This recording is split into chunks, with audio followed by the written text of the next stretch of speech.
I was younger, I was ecstatic every time I was able to make it to the local arcade. I usually went there hoping to get a good spot on X-Men when it wasn't too crowded, or beat my friends into a bloody pulp in Mortal Kombat or Samurai Showdown. Arcades were loaded with beat-em-up shooters and fighting games, of course, but in 1989, Cadash broke the typical mold. It was an action role-playing game of sorts, an incredibly novel concept for an arcade game. Yeah, that's right, you put quarters into the machine and played an action RPG. Because of its success, Taito ported the game both to the Sega Genesis and the TurboGrafx-16, but with some changes from the original version. The title attracted a cult following of fans, most of which enjoyed it for its unique style. It really was a cutting-edge game for 1989. In the world of Cadash, demons and abominations live in an underworld kingdom. These minions still remember their time spent above ground, and with the help of the demonic wizard Baroque, they hope to reclaim the surface for the underworld. As part of their plan to do so, Baroque kidnaps the princess of the kingdom of Dirzar. 4 warriors were called to rescue the princess, and so the adventure begins. The most memorable part of Cadash, I thought, was the class system. In the arcade version, there are 4 classes to choose from, each of which offered a slightly different playstyle, tailored to different fantasy archetypes. The fighter is a physically oriented warrior, and unable to use any magic spells.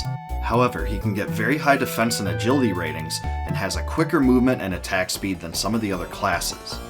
The mage is a cloaked wizard that gains the most powerful offensive spells in the game. He is physically weak and very slow, but makes up for this with his range magic. In addition, he always requires the least amount of experience to gain levels. The priestess gains heal magic and can also use spells to negate damage. Her weapon attacks are the slowest of all classes, but they do have a long reach.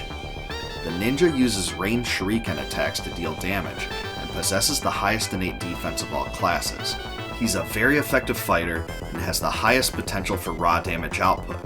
However, his drawback is that he needs more experience points than any other class to gain levels.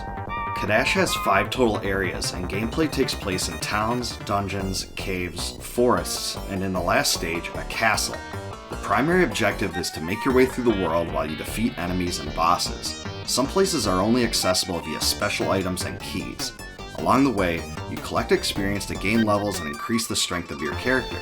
You also find gold, which is needed to purchase weapons, armor, and herbs for healing. And these bosses, wow, some of them are just punishing.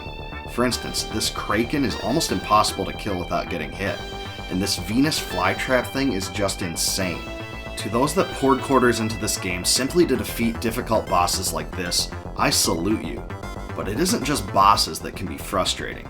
Check out these big rock chodes that take what seems to be millions of hits to defeat. And just when you think their slow speed is the silver lining, they just start barreling into you and knock you back so you can't proceed without devoting at least another $2.50 in quarters. Yeah, this game was a nightmare to the allowance fund of any kid. The arcade version features a ticking time clock to limit your playtime, and you can add additional time in a few different ways. You can simply add quarters into the machine, buy hourglasses that progressively increase in price, or find ultra-rare drops. Weirdly enough, the time continues to tick down even when you're talking to NPCs, and even during the game's intro text. This quarter munching knows no bounds. Uniquely, the Cadash arcade even included functionality that allowed cabinet owners to join together 2 Cadash cabinets to allow for a special 4-player mode. I was really surprised to discover this because I never knew about it back then, and it seems like something that wasn't done in many other games. Unfortunately, the Genesis version removed the ninja and priestess, so you can only play as the fighter and mage on that one.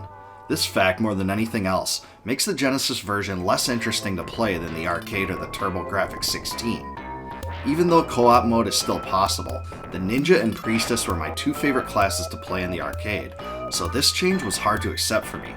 The other major change to the Genesis version was the removal of the time limit. This made sense because it allowed the game to be adapted to a home console and opened the world up for exploration that wasn't feasible with time and credit constraints. One of the first things you'll notice about this game is the crazy number of absurd translations. You have my faith, you will rescue my daughter? And this dude calls the female priestess character a brave man, right? But don't worry, just when you think you've escaped bad translations in town, whenever you level up, you're treated to similar fun by going into a higher level? This one, I'm not even going to touch. Let's just say this text could be taken more than one way. The other annoyance of the arcade version is that whenever you attempt to strike an invulnerable enemy, you get spammed with this text after every single time. Yeah, I'm pretty sure I can tell my weapon is not functioning by the sound effects. I don't really need this notification every time. Unfortunately, I don't think Cadash's soundtrack holds up very well. This can be expected from a game from 1989, but even for an arcade game of its era, it doesn't impress. There's just a monotonous and grindy quality to it that wears on you. The sound effects from combat, however, are pretty memorable, and those don't bother me nearly as much. Though often overlooked, Cadash is certainly worth revisiting, even though the arcade version was the definitive one. The game was a unique remnant of a lost era and a true classic. The Genesis and TurboGrafx-16 versions are still worth playing if you can't get your hands on the arcade, and are still pretty good games in their own right, even with the changes.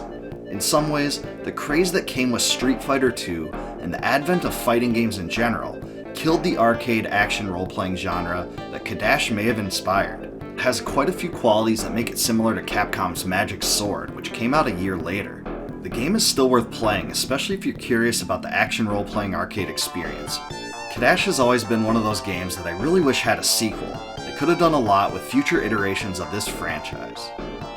If you like this review and remember Cadash, leave a comment below about the most memorable aspect of the game to you. If you like my videos, please subscribe to my channel and click the bell below to be alerted upon the addition of new ones. Also, please consider supporting my channel via YouTube's Join feature to receive member exclusives, such as advanced videos and complete video transcripts.